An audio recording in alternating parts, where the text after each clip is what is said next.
Short form media could be the end of human intelligence. Okay, that might be a bit dystopian, it might not be the end of the world, but have you guys ever gotten lost watching TikTok or Instagram Reels or YouTube Shorts for that matter? Plan to, sit down for 10 minutes and just watch something and just enjoy it, and then it's 3 hours later and you haven't done anything on your to-do list. Do you feel better after watching those videos? Maybe refreshed or ready to get back to work? Probably not. I certainly don't. So we can group these aforementioned social media platforms into just short form content hubs. That's really what they are. By short form content, I mean content that's usually less than a minute long. It's eye-catching. They have like super bright captions that are always in your face, and lots of transitions, even like I've seen on some reels where literally like the camera is following the head of the person that's talking and the person's stationary, but it's just like these little movements that keep you focused on what you're watching. There's always images and stuff like that just to keep the person occupied. And this content is also often controversial, and for several reasons that I'm going to outline later in this video,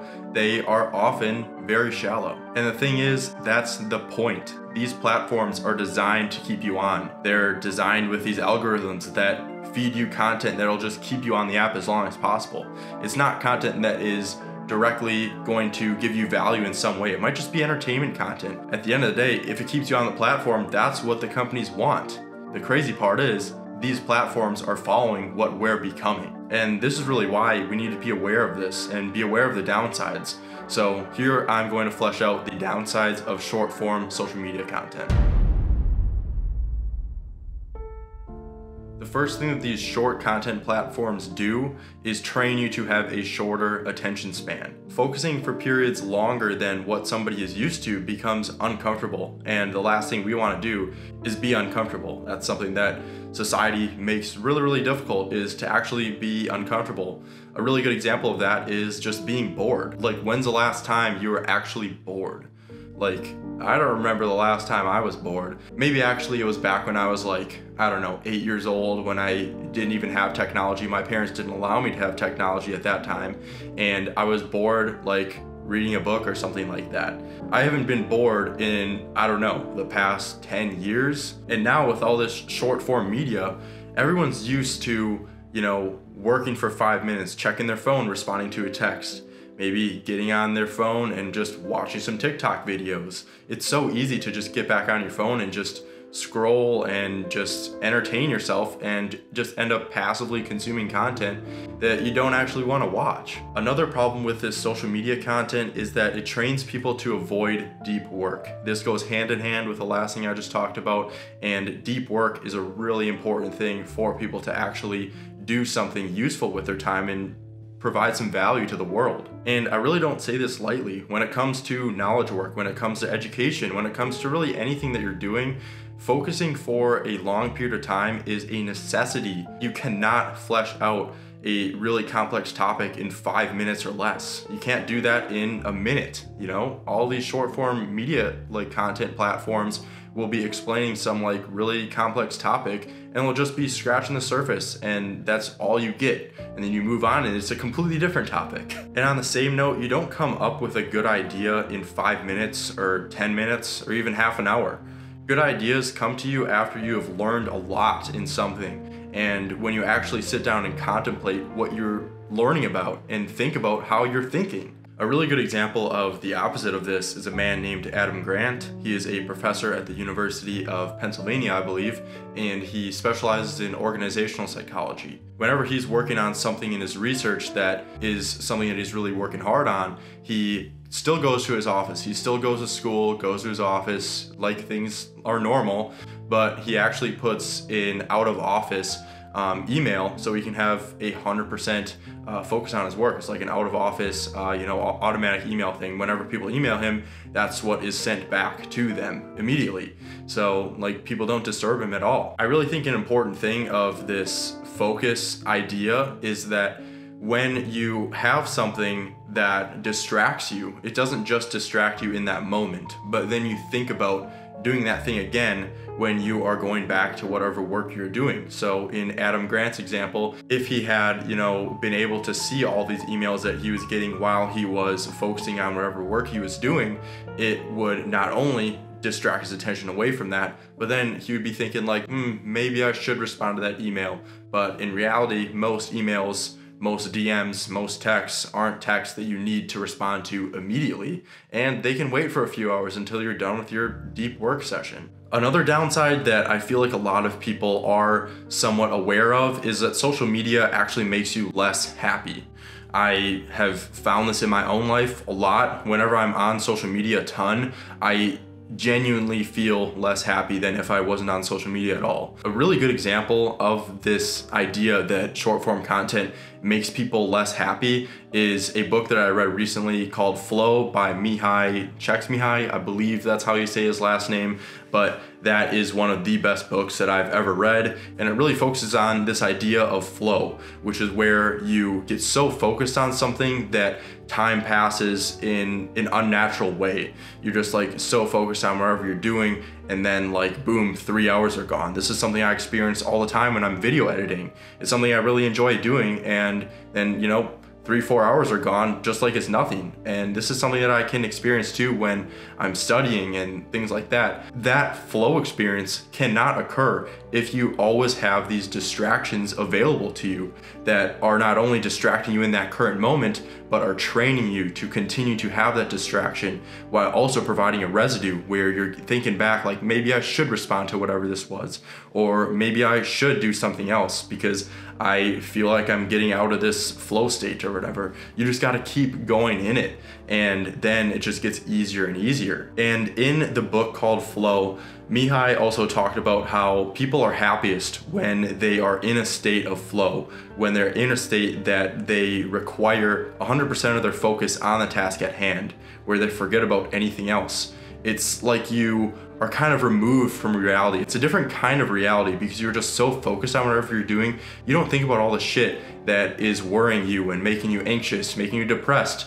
Thinking about all those relationships that might have gone wrong in the past, thinking about those decisions that you made that you wish you had done differently in the past, or even thinking about the future. I know people get anxious about the future all the time, but when you're focused 100% on a task, you don't have the attention capabilities to think about that thing at the same time, which is actually wonderful. I would say a relatable means of flow is when you're playing video games. This is something I've definitely experienced in the past where I've been playing like Minecraft with my friends or something like that, and I think there were times in the past where I would wake up at like 8 a.m. and start playing Minecraft at 9 a.m. and I wouldn't be done until like 6 p.m. and then I would go back afterwards and keep playing Minecraft. Like, these flow experiences that you can have playing video games can also happen when you're working and doing something productive. And I think when you find that thing that excites you so much and you can focus on it and just get in a flow state of whatever you're doing, it's such a positive experience because not only does it make you happy by giving you this flow experience, but it also strengthens your sense of self. It gives you some evidence that you're doing something with your life, that you're providing value to the world. Maybe it's you're educating yourself on something, you're reading a book and you find like boom, like hours have passed, and maybe it's even 30 minutes that you just aren't distracted at all. Like, there are definitely people out there that get so distracted that every 5 minutes they're checking their phone, but maybe for you it might be starting at 30 minutes of non-distracted time. You might find at the end of that you feel just so good. It's a really, really good feeling, and I just think more people need to experience it, which is another reason that I'm making this video. And my next point here is also relating to the book called Flow, but it's not so much that it makes people more or less happy, but like, we are here on this earth and we have so much potential, right? Our brains are super complex. We can think incredible things. Man, we have created artificial intelligence and it's doing crazy shit. If you're not using ChatGPT, use it. We are capable of so much. And just if you realize how capable you are and realize what you can do with yourself and how you can evolve, like, the amount of things that you can do is incredible. But if you're just getting distracted all the time, and if you're not having these deep work sessions and you aren't having times where you're not distracted and you're just passively consuming content, I really have to say it just feels like such a disservice to humanity as a whole. Like, we aren't here forever, and I think you should know that, be aware of that, and understand how you're actually spending your time. I feel like a lot of times people that get carried away in watching content like that, you know, I've gotten carried away like that too. It's oftentimes that you're just not aware of what's going on. You are passive. You're not actively engaging in the content. You're just sitting there scrolling, and time goes by and you don't even remember any of the content you have watched. You don't learn anything from it unless hopefully it's got some value to it. That's the only good way I think that this content can exist, is if it has some value. If it's just entertainment content, man, that is unfortunate. But if it's got some value to it, hopefully that leads you to something else, that sparks an idea, that leads you to reading a book or watching a long form YouTube video or something like that. That's really my vision for the Renaissance Periodization TikTok. I've been creating videos for them for quite some time now, but my goal is to not only have people watch the videos on there, but to watch the videos on the Renaissance Periodization channel so they can actually learn something. You can't learn a topic and fully understand an idea in a TikTok, in an Instagram reel, in a YouTube short. It just doesn't happen. You need to watch something that's longer, where you can actually flesh out the topic, flesh out the idea, and understand what is actually going on. You just can't get that from these short form content platforms. And I also think that's a big problem with short form content, is that it oversimplifies things. And then people make assumptions about whatever they're learning about, and then they'll get mad at the creator. Like, this doesn't make any sense, because there wasn't a lot of context. They didn't really talk about anything. Like, there's just so much more besides just 1 minute. Like, people need to talk more and explain what they're doing. Like, we're doing complex shit. And at the end of the day, short form content is just not long enough to provide enough context to fully understand what somebody is talking about, especially if they're an expert in a field. So what will the world look like if we just continue doing this? If we go on completely unaware of what's going on and we just continue passively consuming content like, yes, I'm gonna say it, NPCs. Personally, I think people will be less fulfilled by their lives and they will have more stress and anxiety. This happens for a multitude of reasons. It's that people just aren't able to get into those states of flow or deep work, so they don't really accomplish much, they don't think deeply, and they don't come up with ideas that they're really proud of. They might just come up with ideas that are just regurgitated from somebody else they watched on TikTok. Like, where'd you get that idea? Oh, I watched a TikTok. Is that something to be proud of? I wouldn't say it is. That lack of accomplishment too can be brought along with just the fact that you're going to have a shorter attention span. If you have a shorter attention span, you're not going to be able to be as focused. And attention spans are not just a statistic. We need to do something about this. Something else that I think will make people feel less fulfilled by their lives and actually become more stressed and anxious is that they will experience a lack of purpose and they'll experience a sense of stagnation. I mean, when you think about it, what are you here for? Is it really to sit in your bed and watch TikTok videos for hours and then you'll like snap out of it and not remember anything that you watched? And when this really becomes a problem, people can get so addicted that like, boom, a year or two have passed and they realize that the time that they spent that they thought they were productive was actually spent just not really doing much and not really having much to show for the last year or 2 years or whatever. And I'm not saying this lightly either. This is something that I personally have experienced as well. Like my sophomore year of college, I didn't really do much besides, sit in my dorm. Well, I mean, this was during the COVID times, so I couldn't really do a whole lot else. But that's a cop-out. I definitely could have done some better shit than this, but I just smoked a lot of weed and I watched a lot of TikTok videos, played a lot of video games. I didn't really do much. And that's a year that I look back on and I honestly regret doing that stuff because I just don't have anything to show for it. The only good thing is that I come out of it with an anti-vision of what I want to do. And that year is the anti-vision of me.